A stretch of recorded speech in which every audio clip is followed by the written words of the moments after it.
Hello, welcome back to my channel. Today I'm going to talk about my favorite albums released in 2023. Honestly, the B-sides from last year were way better than the title tracks, but last year had many enjoyable albums. I hope you enjoyed this, and if you haven't heard some of the albums, I highly recommend listening to. The first album on the list is none other than Door by Kim Tae-young. You guys know I love this album. I talk about it all the time on my YouTube channel. I'm always talking about how I love this album. Every single song on this album is amazing. My personal favorites are Topper Cliff and If We Do. Kim Sejong has such duality, like she was in IOI and Gugudan at the same time, and she was the main vocalist in both. She also has been in K-dramas, and not to mention that she wrote and composed the large majority of the songs on this album. I just have such a large appreciation for her and all her talents, and I've listened to this album like countless, like on repeat, like so many times, and it's never gotten old. It's really an amazing album, probably my favorite of the whole year, if I'm being honest. The next album I have is Archive of Emotions, and I'm sorry if I pronounced his name wrong, but Ryu Sujiyoung. Thank you, Reflective Pain, because after I saw your video, I checked out this album and I was flabbergasted. All of the songs are so ethereal and beautiful. My favorites being Non Fantasy and Gravity Girl. Of course, she was in Lovely, so I guess the trait got passed on to her of making amazing songs. I listened to this album on a plane and it was a great experience. Like, I was floating in the air, both literally and emotionally.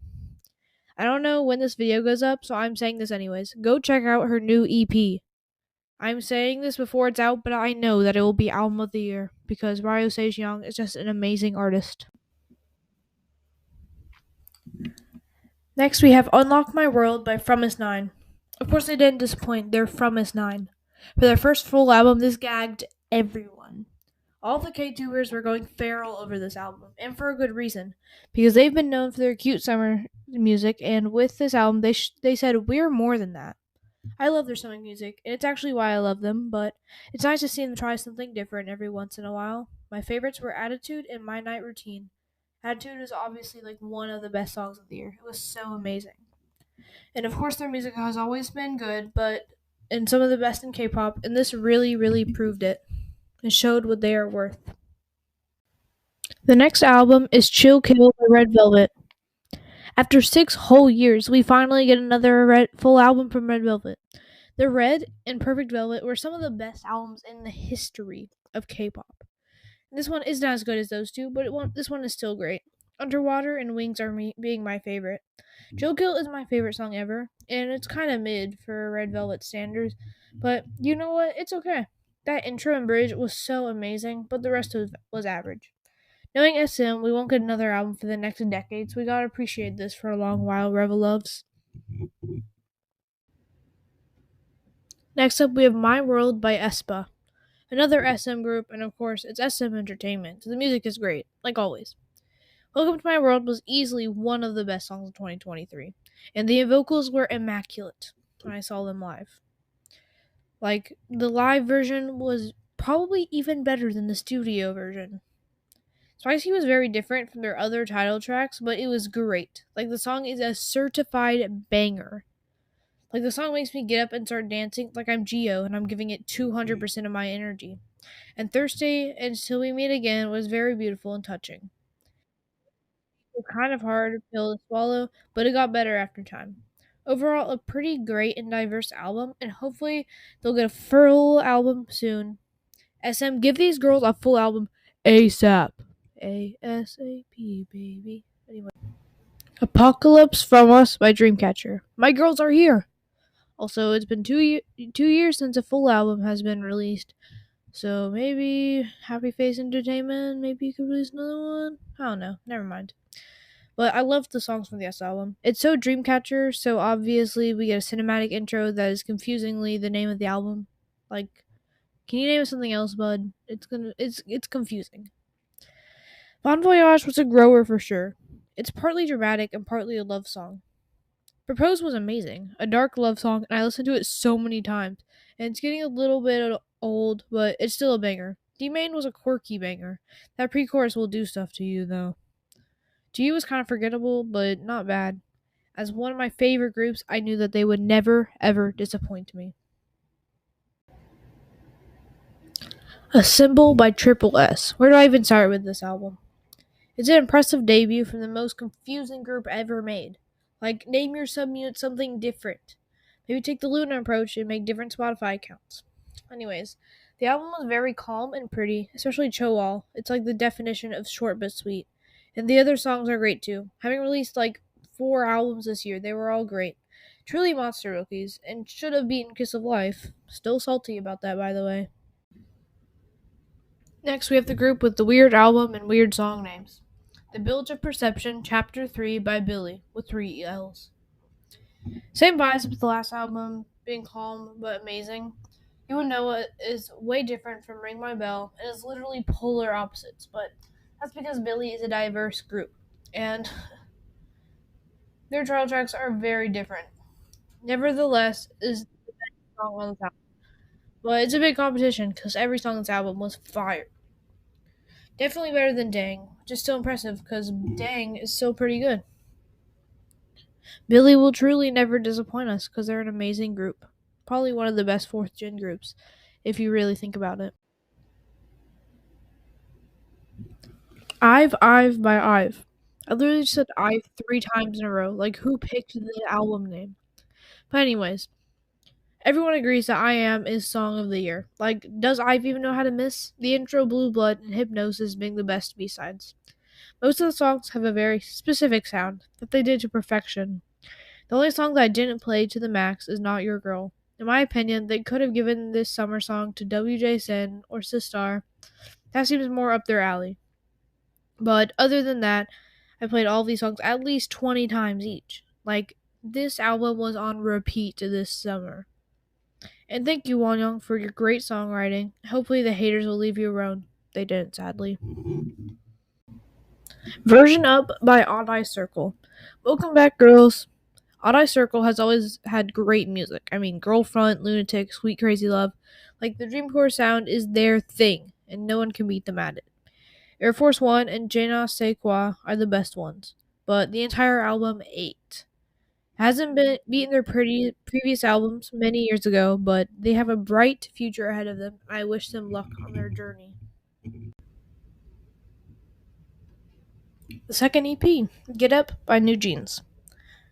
New Jeans is all the rage right now, and for a good reason, because this album, even being as short as it was great.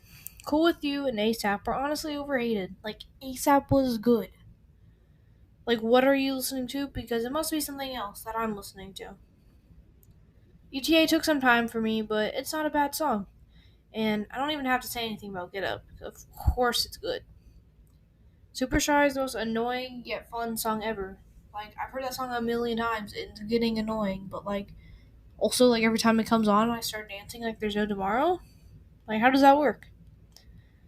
Only a year and a half into their career, and they're just pumping out these bangers like there's no tomorrow.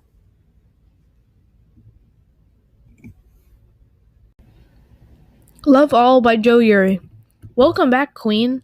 After a year, the Queen has returned, though, y'all. Taxi was a fun and great summer song. The album was honestly really fun and vibey, except Bruise, which was a great ballad. Like, if anyone else did this, it would have been boring, but with her great voice, it turned out beautifully. Good luck in Swim Game, Joe Uri. If Joe Uri doesn't win, I'm, like, gonna sue. Just sing and you'll immediately win. No one can resist your voice. Lou Symbol by Lou Symbol. Another post Luna debut that absolutely proved that they will be great artists in the future. Strawberry Soda is such a cute song that I really love a lot. Sensitive isn't what I expected, but it's still a fun and danceable song. I like that the post Luna groups are picking songs that aren't too simpler to Luna's title tracks. It shows that they're branching out and aren't staying with the usual. Wow, this is very different. I've Mine by Ive. I mean, Batty is literally the polar opposite of their previous title tracks. I loved Ive 11, I Am, Afterlife. At first, I didn't like the song, but now I like it a lot. This album has 3 title tracks, and all of them are great in different ways. Either way, it was an emotional song that describes the hate each member gets, and it's so beautiful. And Off the Record is such a perfect hip hop song. Like, I always imagine myself taking a night drive while listening to this and hanging out with my friends. Like, I just know songs we like.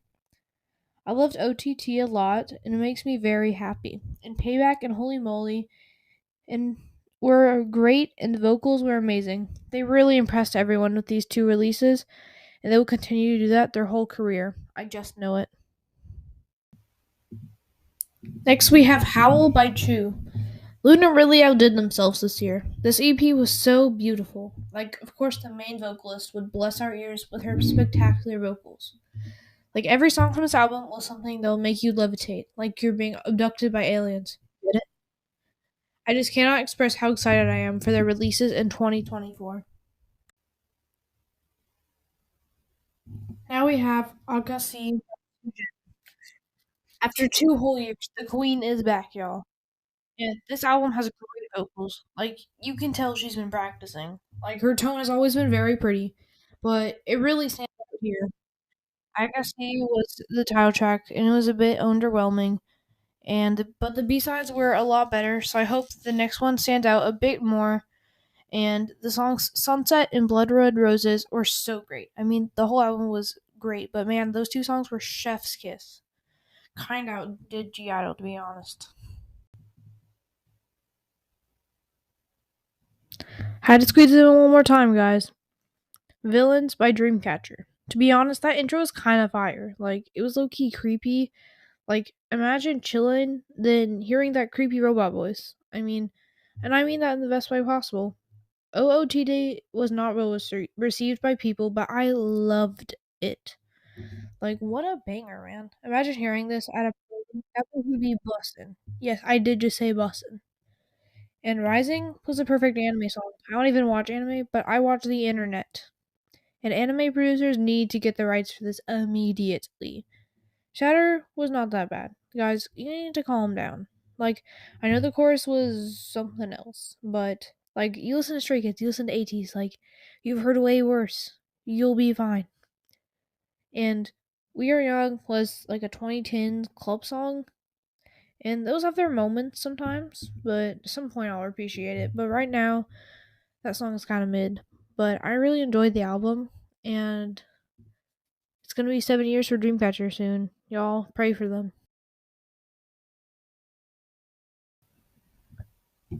You know, when you think about it, 2023 wasn't all bad. Like, these albums are all great and different in their special ways.